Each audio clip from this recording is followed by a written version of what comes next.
Minasan konnichiwa, this is Tina and welcome back to my channel. In this video, I'm going to be helping you choose the best Hadarabo moisturizer for your skin. If that sounds like your thing, then please go ahead and channel 登録しちゃってください。しちゃいなよ。So a little while ago, actually I think it's been like almost a year now. Wow. I did a video on the Hadarabo lotions and their differences and how to choose the best one for your skin, and you guys seem to have loved it. So I am back with a video on their moisturizers this time, hoping to help navigate you guys through these little gems. This video is also sponsored by Stylovana. I know a lot of you guys already use their site, but if you don't, they are a global website that sells a ton of K-beauty as well as J-beauty, so please check them out. All the products in this video are available on Stylovana, and you can also use my code INF10TTH to score 10 to 15% off your order. So I will note in advance that I am only going to be talking about the Hadarabo cream moisturizers in this video, which are these 5. They are the 5 that are on the official Hadarabo website in Japan, and I am not going to be talking about or including any of their all-in-one gel options or any other moisturizer options that they may offer. As I mentioned, there are 5 different types: the Gokujin, Gokujin Premium, Shirojin, Shirojin Premium, and Gokujin Alpha. So all of them were renewed in 2020, I believe, along with the lotions. So all of these are the renewed version, except for the red one, since it was renewed at a lot later date, actually quite recently. As you can see, all of the packaging is the same. They are literally the exact same size, just in different colors, and they all contain 50 grams of product. I have heard some people say that it is very little product, but in fact 50 grams is pretty average for moisturizers. All of these moisturizers are actually, that I've got as examples, all of these are actually all 50 grams of product. And if you compare it to the Hadarabo, like, yes, the jar itself is significantly small, but it just means that they are using less materials for the packaging, which is nice, and making it compact, so it's not really like a bottom fake out product. These two contain the exact same amount of product, so it's not actually less product, it's just less packaging. They do vary slightly in price, usually from about 1,200 to 1,500 Japanese yen. And then if you are buying in the US, it's usually between $18 to $25. All of the moisturizers are colorant, fragrance, paraben, and ethanol free, and all except the which one's this? Gokujin Premium mineral oil free as well. And yes, the hydrating humectant ingredient in all of these is hyaluronic acid. Hadarabo's kind of star ingredient is hyaluronic acid, so if you've used any of their products, you probably noticed they have it in pretty much every single one of their products. They are the main similarities between all of the creams. Now let's look at each one in depth. First is the Gokujin cream. This one comes in a all white jar. This is the simplest one of them all. It is the classic or kind of the regular Gokujin. It does equate to their regular Gokujin lotion, which I believe is this one. This is like their most iconic product ever, and this would be the equivalent of their moisturizer version. Does that make sense? I don't really know.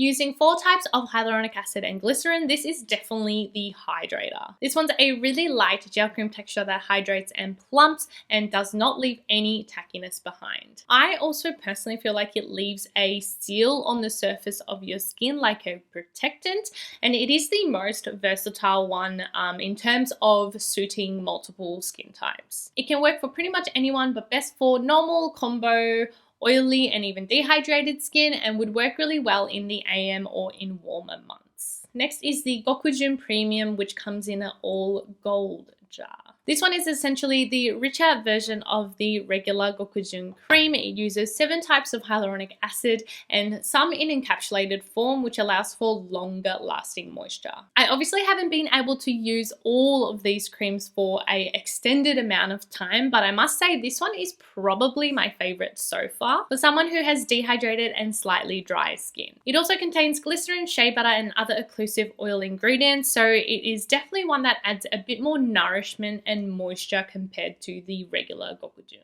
It is a thicker and creamier texture than the others, but it still spreads easily like a gel cream. Yes, it can leave a little bit of tackiness on the skin, but the moisture really does last all day. I always feel well moisturized even hours after application of this one. It is best for dry and dehydrated skin, although I would say it would be a nice one during colder, drier winter months for normal skin as well. Next is the Shirojin cream. This one has a blue jar with a white lid. This one also has a light gel-like texture, very similar to the regular Gokujin. This one is said to help even out skin tone as well as brighten, using tranexamic acid as the key ingredient, but it also contains vitamin E, a vitamin C derivative, and also hatomugi, which is also known as koikseed or Job's tears, and you may have heard hatomugi from the Naturie Hatomugi skin conditioner, which is a very famous toner in Japan. So it is packed with a lot of beneficial ingredients while still being hydrating. I feel like this one is very softening on the skin once absorbed. And again, it's a nice lightweight moisturizer while having brightening benefits. I would say it's best for normal combination skin that might be suffering from a bit of kind of uneven skin tone or want something to help brighten your skin a little bit. Even beneficial for people who do have breakout prone skin due to its anti-inflammatory and skin conditioning ingredients. Next we have the Shirojin Premium. This one comes in a all blue jar. This one is very similar to the regular Shirojin, although has the additional anti-inflammatory ingredient of licorice root. Looking at Hadarabo's product descriptions, the premium version seems to lean more focus on brightening dark spots due to sun damage.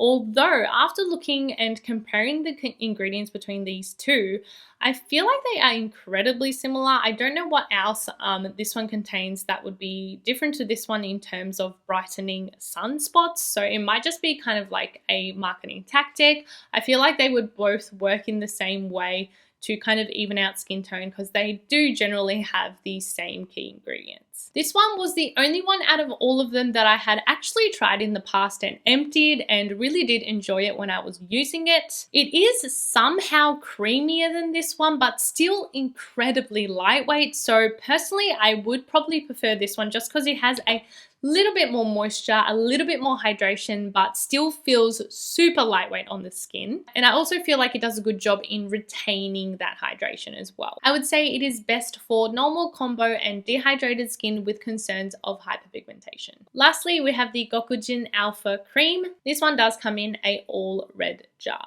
As I said earlier, this one literally just got renewed. Like even on the site, when you click on it first, it's this one, and then by the time it like loads in the site, it's the new one. So it's like super new, and the new one is called Aging Care Cream, I believe. So I'm sorry I don't have the most recent version, but I feel like most retailers are still carrying this one. As you may have guessed, this one does target signs of aging. Definitely the richest formula out of all of them, but still really easy to use because it's not like a thick heavy cream. It includes collagen, elastin, and peptides, which are all considered to be kind of anti-aging ingredients, with the addition of rich occlusives like squalane and shea butter, so it's definitely a good one for nighttime use. Therefore, Gokujin Alpha is said to help reduce fine lines and also give your skin a kind of lifting effect over time, although obviously I cannot attest to this being true just because I haven't used it for a very long time. Pretty straightforward, but this one would be best for drier and mature skin.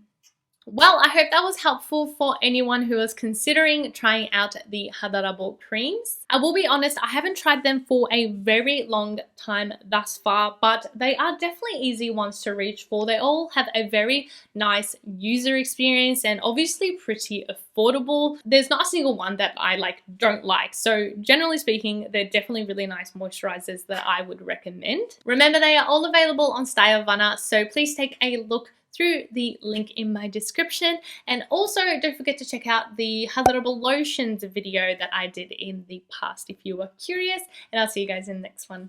Bye!